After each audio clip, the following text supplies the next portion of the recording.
Friends, Nandamuri Balakrishna అభిమానులు మొదటిసారి ఈ ఛానల్ను చూస్తున్నట్లయితే ఈ ఛానల్ను సబ్స్క్రైబ్ చేసుకోవాలని కోరుకుంటున్నాను. ఎందుకంటే బాలయ్య సినిమాల గురించి ఏ చిన్న అప్డేట్ వచ్చినా ఈ ఛానల్లో అప్డేట్ చేస్తాను. మీకు డైరెక్ట్గా నోటిఫికేషన్ రూపంలో రావడం జరుగుతుంది. ఈ ఛానల్ గ్రోత్ కూడా పెరుగుతుంది. ఈ ఛానల్ను సపోర్ట్ చేయాలని కోరుకుంటున్నాను. అలాగే ఈ వీడియోను మొదటి నుండి ఎండ్ వరకు చూడండి, లేకపోతే అర్థం కాదు. మీకు ఈ వీడియో నచ్చితే లైక్ చేయండి, షేర్ చేయండి. నటసింహ నందమూరి బాలకృష్ణ అకౌంట్లో ఈ సంవత్సరం మరో అరుదైన పురస్కారం చేరింది. ఇటీవల కేంద్ర ప్రభుత్వం నుంచి పద్మభూషణ్ అవార్డును అందుకున్న నందమూరి బాలకృష్ణ తాజాగా తెలంగాణ రాష్ట్ర ప్రభుత్వం ప్రకటించిన గద్దర్ ఫిల్మ్ అవార్డ్స్లో ఎన్టీఆర్ నేషనల్ అవార్డుకు ఎంపికయ్యారు.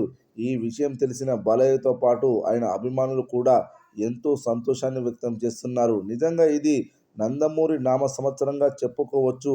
లెజెండ్ ఎన్టీఆర్ 75 సంవత్సరాల నట ప్రస్థానం ఒకవైపు, బాలకృష్ణ 50 ఏళ్ల నట ప్రస్థానం మరోవైపు. అలాగే వరుస సక్సెస్లు, పద్మభూషణ్ పురస్కారం, ఇలా క్షణం కూడా ఊపిరాడనివ్వకుండా ఆయన అభిమానులకు ట్రీట్ ఇస్తున్నారు. అన్నింటినీ మించి తెలంగాణ ప్రభుత్వం ఫస్ట్ టైం ఇస్తున్న గద్దర్ ఫిలిం అవార్డ్స్లో ఎన్టీఆర్ జాతీయ అవార్డు అందుకున్న మొదటి వ్యక్తిగాను బాలయ్య చరిత్ర సృష్టించాడు. గద్దర్ అవార్డ్స్ 2015 నుంచి 2023 వరకు ప్రతి ఏటా ఉత్తమమైన 3 చిత్రాలను ఎంపిక చేయడం ఆసక్తిని కలిగించింది. ఉత్తమ చిత్రం కేటగిరీలో ప్రథమ, ద్వితీయ, తృతీయ పురస్కారాలన్నీ ప్రకటించారు.